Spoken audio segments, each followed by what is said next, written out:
Today's A Journey Through Aesthetic Realms will be presented in French with subtitles in Arabic, Hola Scissor Vietnamese, Chinese, English, French, German, Hungarian, Indonesian, Japanese, Korean, Persian, Portuguese, Russian, Spanish and Thai.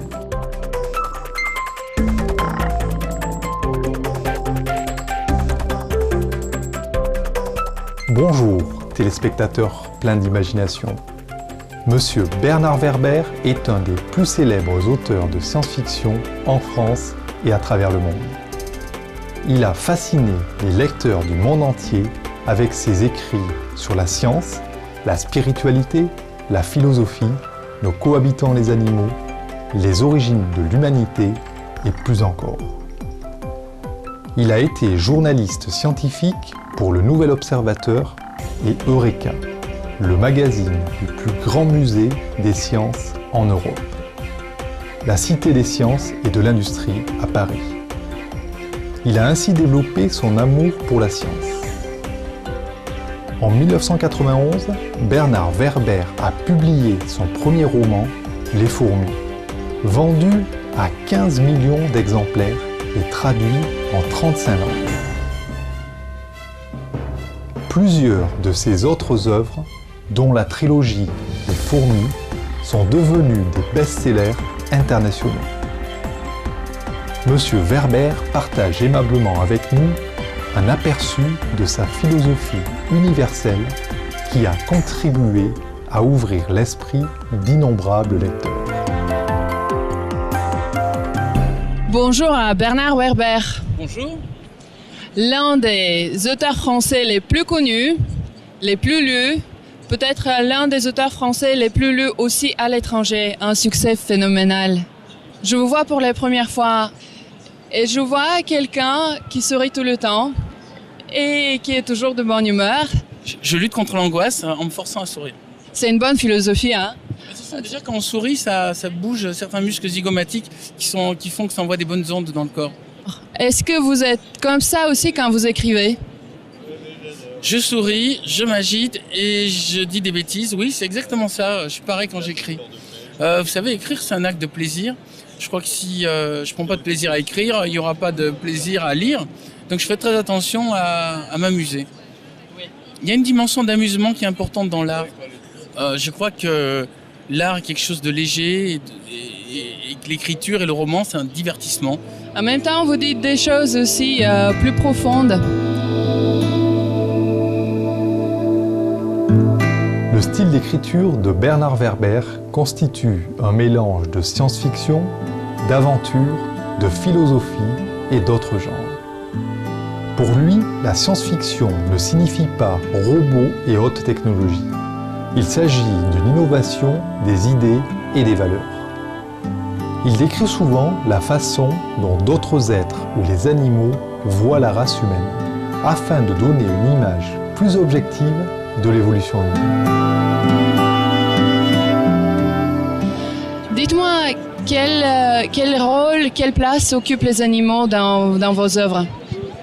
La même place qu'ils occupent sur la Terre, à savoir des partenaires, des colocataires de la planète qui nous offrent un mode de pensée et un regard différent du nôtre. C'est bien que vous avez employé le mot colocataire. Comment vous voyez les rapports qu'on a établis entre hommes et animaux? Il n'y a pas de dialogue, il n'y a pas d'équilibre.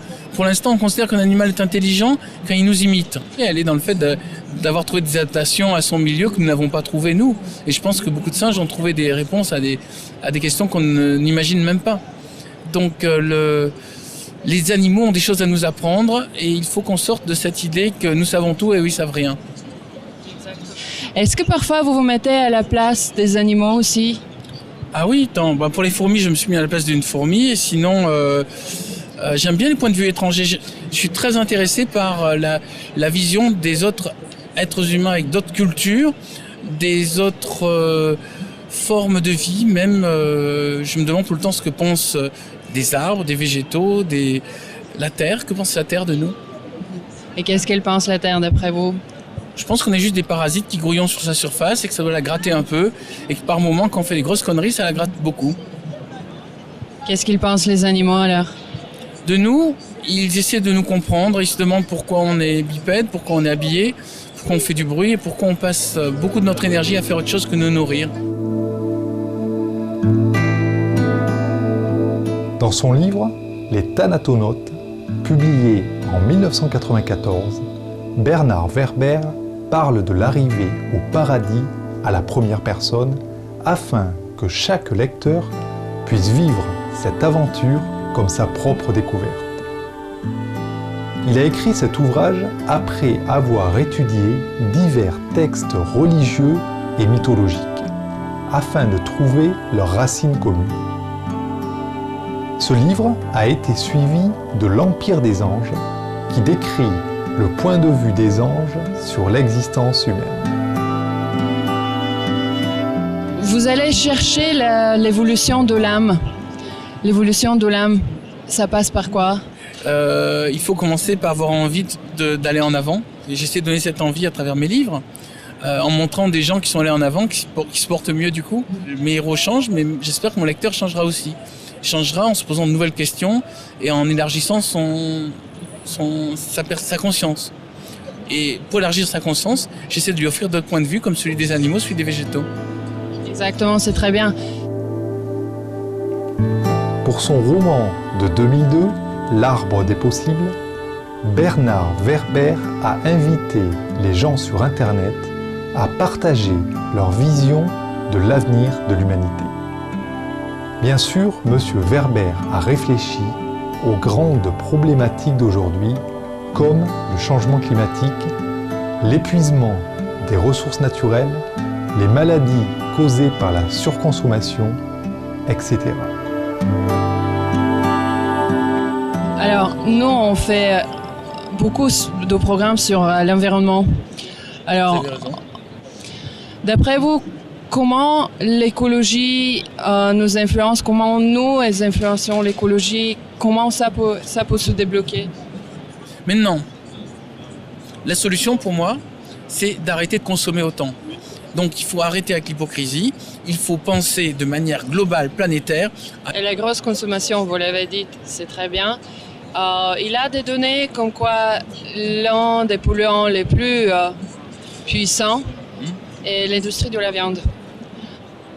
Vous, comme on a commencé à parler des animaux déjà, comment on pourrait comprendre mieux qu'on est en train de tuer nos cohabitants? Écoutez, j'ai écrit un livre pour faire prendre conscience aux gens qu'ils mangeaient du cadavre angoissé et que ça les angoissait eux-mêmes. Ça s'appelle Le Père de nos pères.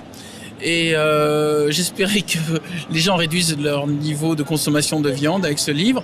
Les gens, si on leur dit il faut arrêter de faire vroom vroom avec votre voiture, votre 4x4 diesel parce que ça fait des trous dans la couche d'ozone, au bon moment, on dirait oui, ça serait bien, mais vu que les autres le font, je vais le faire aussi. Si nous faisons vroom vroom avec notre 4x4 et si nous mangeons de la bidoche comme ça 3 fois par jour, comme c'est le cas, eh ben on est en train juste de perdre notre nature animale et nous sommes en train de nous déconnecter de tout et de nous-mêmes.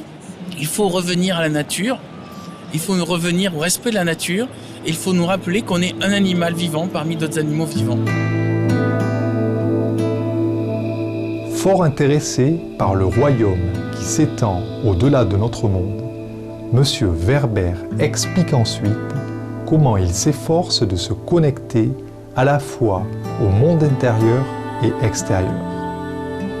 Veuillez rester avec nous pour la suite de l'émission après ces messages sur Supreme Master Télévision.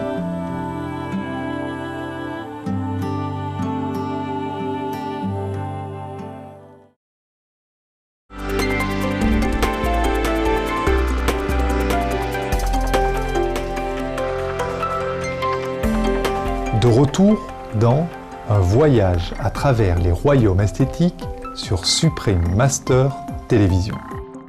Les royaumes spirituels, les phénomènes paranormaux et la vie de l'au-delà sont des sujets qui ont formé M. Bernard Werber en tant qu'écrivain et aussi en tant qu'être humain. La vie personnelle de M. Werber est une quête au sujet des grandes questions de l'humanité. Il s'efforce ainsi d'atteindre un équilibre, une harmonie avec le monde qui l'entoure. tout à l'heure, j'allais faire mon tai chi, je vais revenir à la nature, je vais essayer de toucher un arbre, je vais essayer de me reconnecter à... Dites-nous alors, comment est votre vie? Comment elle est liée à la nature? Le mot important, c'est vie. Comme amour, ça a été tellement utilisé, on ne sait plus très bien ce que ça veut dire. Alors la vie, c'est cette chose qui fait qu'il y a une petite plante qui va arriver à percer l'asphalte. Alors le tai chi, ça vous apporte quoi? Tai chi, ça m'apporte de me déconnecter pendant 5 minutes de l'agitation du monde et d'arrêter de faire tout le temps une réaction par rapport aux autres. Tout d'un coup, je m'arrête, je me recentre. Je me rappelle que je suis un être vivant et je me rappelle que j'ai la chance d'être vivant et que je suis connecté à toutes les autres formes de vie sur Terre. Donc toucher un arbre, ça vous régénère aussi. Élargir son niveau de conscience pour percevoir ce que perçoit un arbre, pour percevoir ce que perçoit notre planète. Ouais, est-ce que c'est vrai que vous avez aussi fait le choix d'être végétarien? C'est plus compliqué que ça. J'ai pas fait le choix tout d'un coup, je me suis pas dit je vais être végétarien. C'est que j'ai vu les abattoirs et je me suis dit manger du cadavre qui a souffert à ce point, ce n'est pas moi, c'est pas mon intégrité. Donc j'ai réduit énormément ma consommation de viande. Actuellement, la dernière fois que j'ai mangé de la viande, ça devait être il y a 4 ou 5 mois. Maintenant, cela dit, progressivement, je réduis tellement ma consommation de viande que quand j'en mange, ça m'endort complètement. Ça me fatigue. Tout mon système digestif ne sait plus gérer la viande. Et j'essaie de plus en plus d'éviter tous les produits laitiers, les produits de type beurre, crème, matière grasse animale, parce que je sens bien que mon corps ne l'aime plus.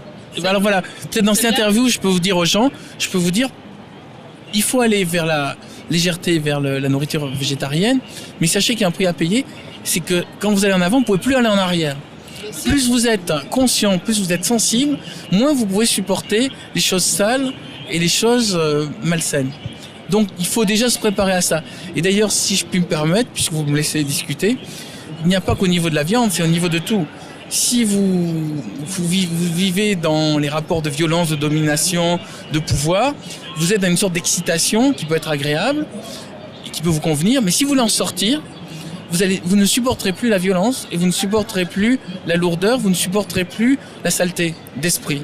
Et quand il y aura des gens énervés, colériques ou des gens qui ont des mauvaises ondes, j'ai pas d'autre terme, ils vous feront plus de mal et vous ne les supporterez moins. C'est le prix à payer. Plus vous êtes propre, moins vous supportez la saleté. Voilà. Bon. Ça vous dit quelque chose? Exactement. Nous sommes reliés à toutes les formes de vie sur Terre.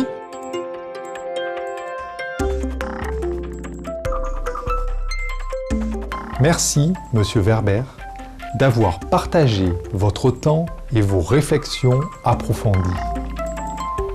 Grâce à des messages comme les vôtres, que tous les êtres humains retrouvent leur véritable nature pacifique. Les livres de Bernard Werber sont disponibles sur www.bernardwerber.com et www.amazon.com. Honorables téléspectateurs, merci d'avoir été avec nous. Retrouvez-nous ensuite pour notre noble origine, juste après Nouvelles d'exception, ici sur Supreme Master Télévision. Soyons à l'écoute de l'appel intérieur. Honorable viewers, thank you for being with us. Please join us next for our noble lineage after Natwevi News, here on Supreme Master Television. May we hear the inner call of our great self. For more details, please visit www.suprememastertv.com/AJAR.